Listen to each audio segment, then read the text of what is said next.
Assalamualaikum mga kaidol at magandang gabi po sa lahat. Ngayon nandito po tayo sa Al Yamamah. Kasama ko yung anak ng amo ko.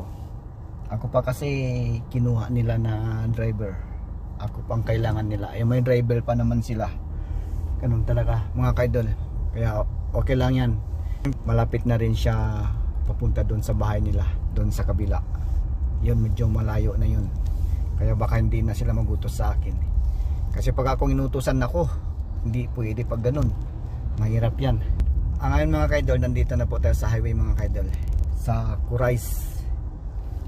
Al Yamamah pala yun na lagi pinuntahan ng amo ko. Kung nakapag-antay kayo mga gunggong, hindi lang man nakapag-antay, may sasakyan nga sa unahan. Sa bagay hindi nila makita. Hindi man nakapag-antay mga gunggong na to. Makita niya may sasakyan sa unahan.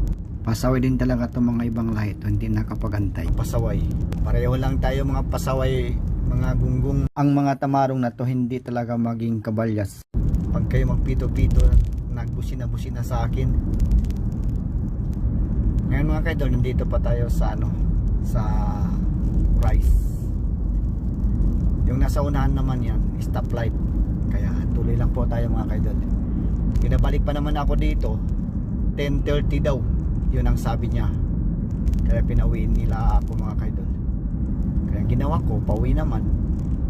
At saka papunta ko dito 10 o'clock. Ayun, sakto dito 10:30. Tapos pauwi na kami mga kaidol. Stoplight pa. Kaya nag-stop tayo mga kaidol. Let's go. Mag-green na mga kaidol ang stoplight. Kaya tara. Ayan na. Ayan na po. Ganun talaga mga kaidol. Yung mga iba kasi na gusto pa talaga mauna, hindi man lang nakapag-antay. Kaya ganun mga kaidol. Naku, ba't naman yung isa na sumingit? Sumingit yung isa. Pasaway din yung sakyan na puti na yun. Ganun talaga, gusto pa mauna. Hindi naman siya mauna, pero gusto pa niya talaga. Ganun talaga buhay nila, no? Ganito mga kaidol ang buhay ng isang driver. Pag traffic nakakainis, pero pag hindi traffic okay lang naman, mas makarelax. Papunta tayo sa Madina Road. Ngayon dito na tayo sa Madina Road mga kaidol. Ito mga kaidol, Madina Road. Diretso lang po tayo mga kaidol. Ito na yung Madina Road na sinabi ko. Tapos diretso yan hanggang Muhammadiyah.